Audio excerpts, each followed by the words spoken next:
தொண்டர்களும் களப்பணிகள்ல கவனம் செலுத்தாம வெறும் இடஒதுக்கீட்டுல மட்டும் குறியா இருக்கிறது திமுக கிட்ட கடும் அதிருப்தியை உருவாக்கி இருக்கு. திமுக மற்றும் காங்கிரஸ்க்கு இடையில நிலவக்கூடிய இப்படிப்பட்ட மனக்கசப்புகள் தேர்தலின் போது வேட்பாளர்களுடைய வெற்றி வாய்ப்பை நேரடியாவே பாதிக்குது.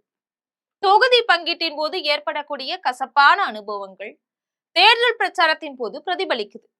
திமுக தொண்டர்கள் தங்களுடைய கட்சியுடைய வெற்றிக்காக உழைக்கிற வேகத்தை கூட்டணி கட்சியான காங்கிரசுக்காக காட்டுறது கிடையாது. அதன் காரணமா காங்கிரஸ் போட்டியிடக்கூடிய பல தொகுதிகள்ல வாக்குகள் சிதறி எதிர்கட்சிகளுக்கு சாதகமா மாறிடுது. திமுக தலைமை ஒருவேளை கூட்டணியை தக்க வைக்க விரும்பினாலும் மாவட்ட அளவிலான நிர்வாகிகள் காங்கிரசுக்கு ஒத்துழைப்பு வழங்காத சூழல் தான் நிலவுது. அந்த பலவீனமான உறவுக்கு அடையாளமா இது பார்க்கப்படுது. தமிழ்நாட்டுல காங்கிரஸ் கட்சி தன்னுடைய தனித்துவத்தை இழந்து வர்றதாகவும் திமுகவுடைய நிழல்ல மட்டுமே இயங்கக்கூடிய ஒரு இயக்கமா மாறிட்டதாகவும் அரசியல் ஆய்வாளர்கள் கருதுறாங்க.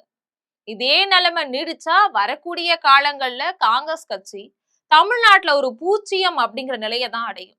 திமுக தன்னுடைய ஆதிக்கத்தை செலுத்த விரும்பும் வேளையில பலவீனமான ஒரு கட்சியை தன்னுடனேயே வச்சுக்க தன்னுடைய பலத்தை குறைத்து கொள்ள விரும்பவே விரும்பாது.